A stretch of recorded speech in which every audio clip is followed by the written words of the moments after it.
Hey guys, welcome to Simply Scuba. Now obviously we're in our temporary digs because our current studio is being built at the moment, but we're still doing videos obviously. So right now we're doing a comparison video. We're comparing two sort of photo video lights. So these come in like an entire range from the really sort of the cheap and the basic ones all the way up to really sort of fancy stuff.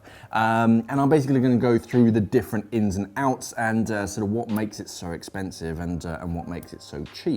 So in front of me I've got the SeaLife. This is the 2000F and then the 5000F. So these are both at the sort of far ends of the spectrums, and I'm basically going to sort of compare and contrast them and sort of see if it's worth sort of upgrading all the way or just sticking down at the low end. Let's take a closer look.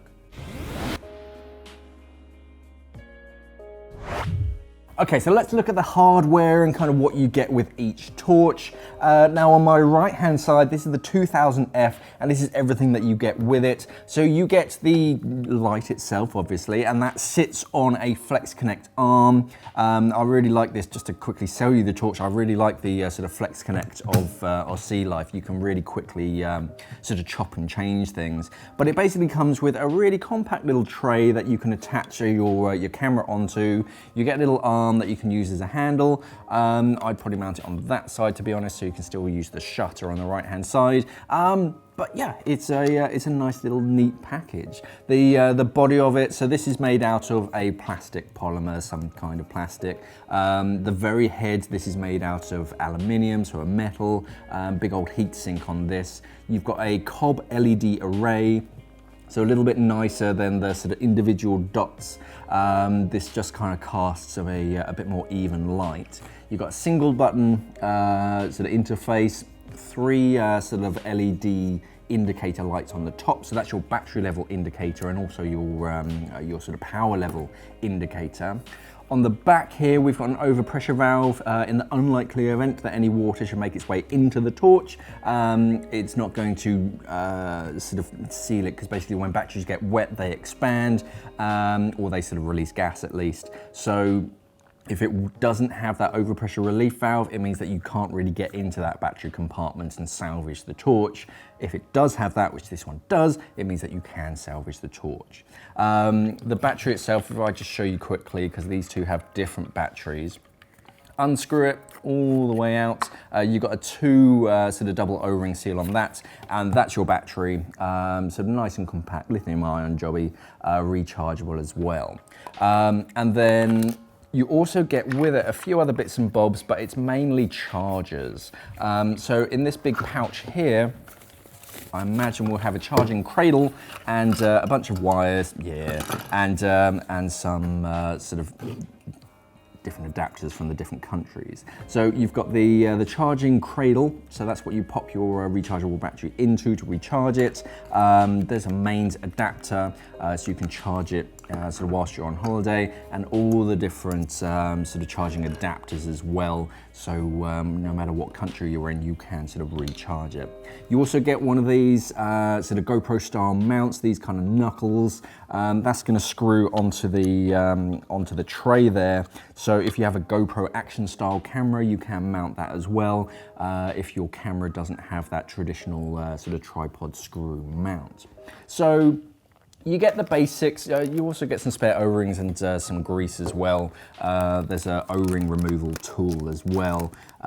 So yeah, just so you can care for the light for a little bit longer. So they're the real sort of basics that you get with it. The main thing that you're getting with this torch is a tray and an arm, which is a real good sort of selling point. Moving over to the 5000F, so this is the real sort of big brother. Obviously it comes in a case, so you get this sort of semi-rigid case. You can repurpose that if you want to, or you can sort of keep all your sort of video light organized inside of it. Inside, same O-rings and grease, so they're a level pegging there. The usual book of words. Charging, this is almost exactly the same, but the battery's bigger, so I imagine the cradle is going to be bigger. You get charging leads. You get all the different adapters. There's your cradle that you're going to be charging the battery in. You also get so all the different adapters for the different countries. You also get a ball mount, so if you want to mount it onto a sort of a ball joint, you get that option. You also get this YS mount, which connects it to a Flex Connect, so that way you can attach this torch to the Flex Connect range of accessories from SeaLife.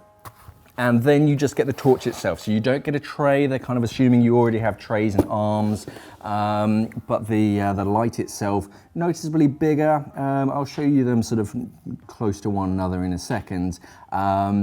Similar but much larger and of course more powerful cob LED array. You've also got a couple flanking LEDs either side and a little black dot, which is actually a photo sensor, which means that you can really use this with strobes as well. So you're not going to get too much interference from this light. Metal all the way through, so it's not a plastic body. We've got big old heat sinks on the side that are just venting sort of heat. And then very similar, unscrew the back, and then inside you'll have a big chunk of a battery. Double O-ring seal again, and then that's your battery compared to the other one. So much, much bigger, but it's powering a much larger torch. So we're gonna have similar sort of burn times, but much, much higher sort of outputs.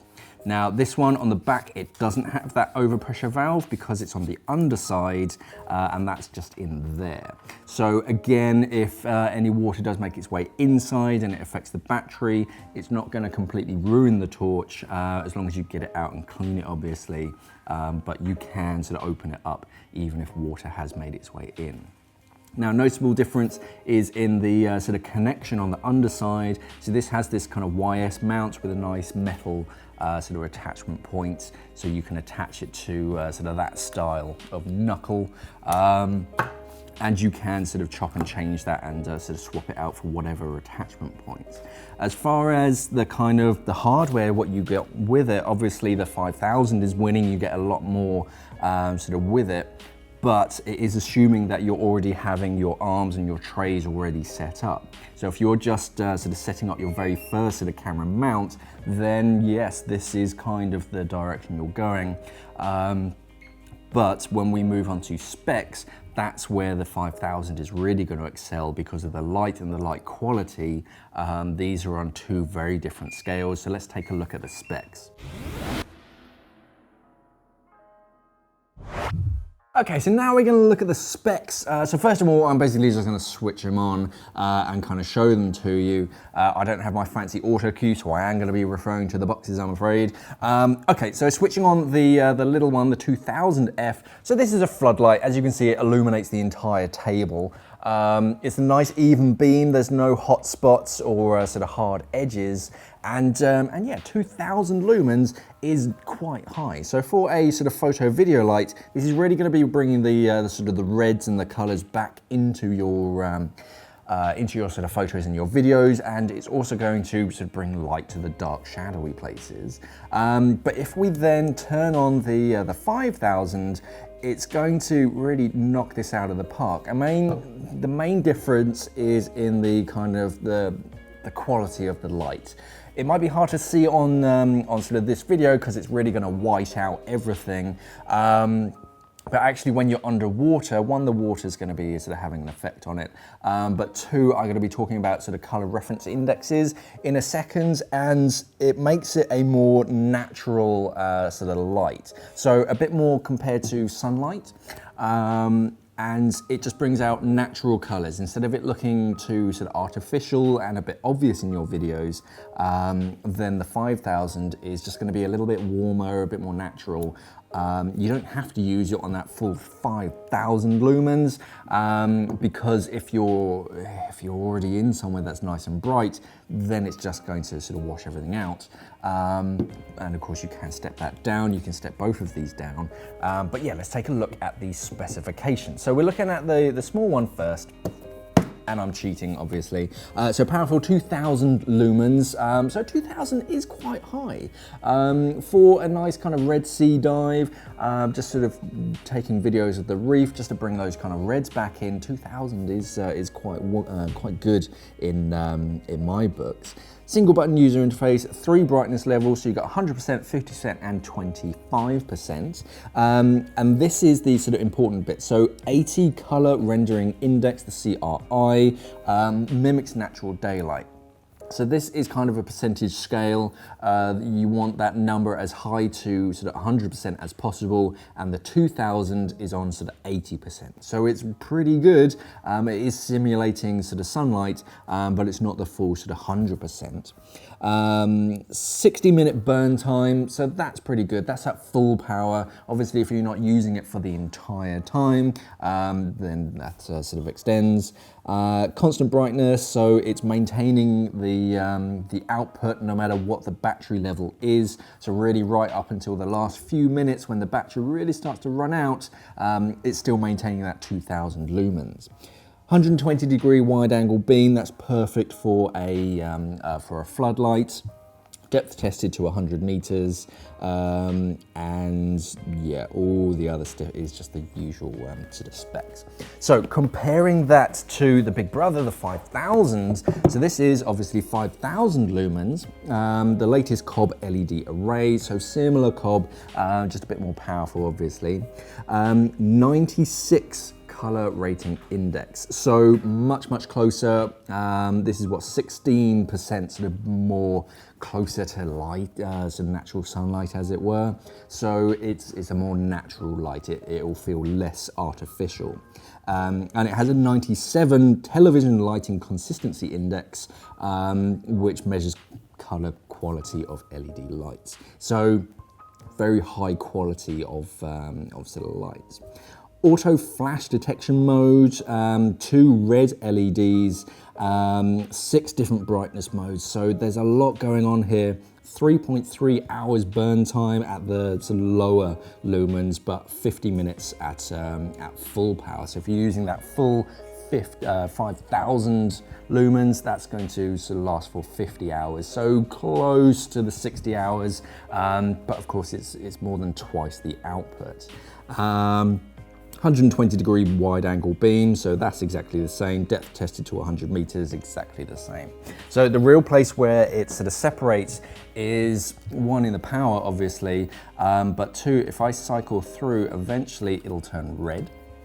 So this is particularly useful if you're doing marine life. A lot of marine life can't see the color red, so it allows you to line up your shots and sort of get everything ready without spooking the fish, and then you can take your picture. You do have that sort of photo sensor. So if it senses a flash, it switches itself off. So when your camera strobe, it does that initial kind of flash and then the big strobe. That just tells this to switch off for a little bit, so it's not going to interrupt your photo. So if you're using it for sort of photos and videos, this is definitely the light to go for. Just going to switch it off again. So as a more practical light, yes, the 5000 is definitely the way to go. It's more professional grade, which is why it's much more expensive. This is over the £700 range. It's about £720 sort of recommended retail compared to the £280 on the 2000. So very different ends of the spectrum. If I was recommending it for someone that wants real high quality sort of photos and videos to get that sort of light and the colors back into their images, then yes, the 5000, but it's more for the established photographer or videographer. If you're just starting out, you've got a simple little camera, a bit more of a point and click or an action camera, then I'd be leading you down the sort of 2000F route. Yes, the 5000 is better, and it will sort of future-proof your entire system because it's a bit more flexible.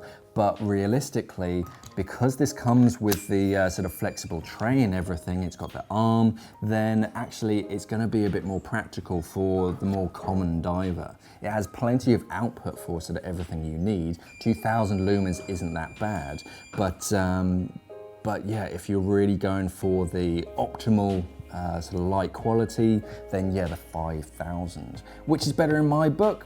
obviously the 5000, but which would I buy as I'm not a big photographer in the water. I don't do a lot of photography. I don't like to the cameras in my hands. But if I were to go for one, I'd buy the kind of the lower end, because I don't need the whole like TV quality light sort of in my sort of underwater photos and whatnot. But if you are into your photography, then yeah, definitely go down the 5000 route. But what do you guys recommend? I mean, do you take a lot of photos and videos underwater? Do you use any kind of lighting? I see quite a lot of people, they don't use any lighting. Obviously, a lot of their sort of photos and videos, they turn out quite blue. Lighting definitely brings things out, but you do have to be a little bit closer if you're using a less powerful sort of torch. As you go up, you can start to step back because you're just bringing more light to the equation. What do you want us to compare next time? Let us know down in the comments below. As always, do all the social media stuff, the liking and the sharing down below. Thank you for watching and safe diving. We are an online dive store serving the UK and the world for all your diving equipment needs. So why not visit us at simplyscuba.com or click the box on your screen.